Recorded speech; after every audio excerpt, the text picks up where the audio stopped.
A 21-year-old white man confesses to killing 8 people, 6 of whom were of Asian descent, at 3 spas in and around Atlanta, Georgia. And Cherokee County Sheriff's Office Captain Jay Baker channels his inner Dr. Phil to say this.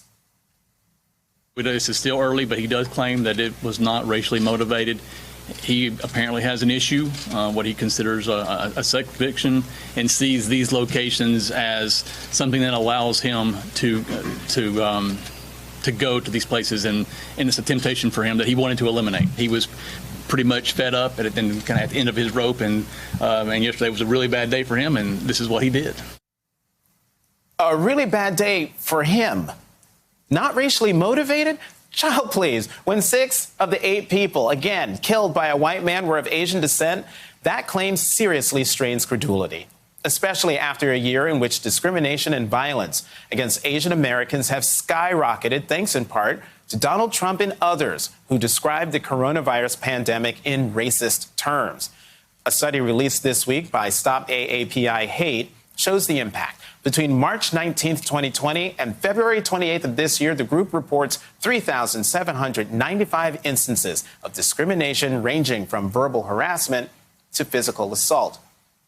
This is scapegoating at its worst, but let's be honest. Scapegoating is as American as apple pie, and because there's almost always a racial or ethnic dynamic to it in our country, scapegoating is the evil cousin of white supremacy, and together they reinforce the notion that white is always in the right, always given the benefit of the doubt, always given deference.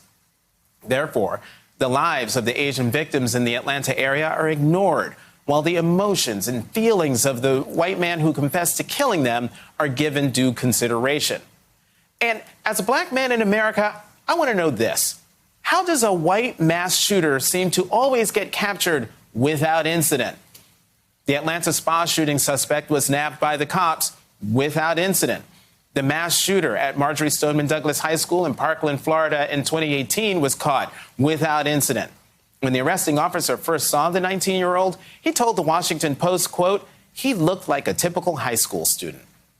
And the white nationalist who killed 9 black parishioners as they prayed in their Charleston, South Carolina church in 2015 was captured without incident during a traffic stop. And no, the arresting officers did not take him to Burger King as widely believed. They went out and bought it and brought it back to him in jail. Meanwhile, too many blacks don't survive their encounters with police. 12-year-old Tamir Rice was killed by a Cleveland police officer in a neighborhood park before his squad car had even stopped.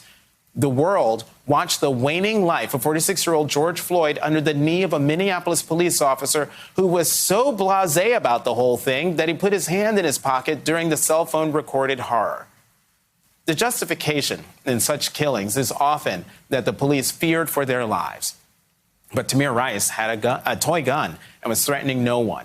George Floyd, he was arrested for passing a fake $20 bill. The indifference to lives not white must stop. The disregard for the fear of white terror must stop.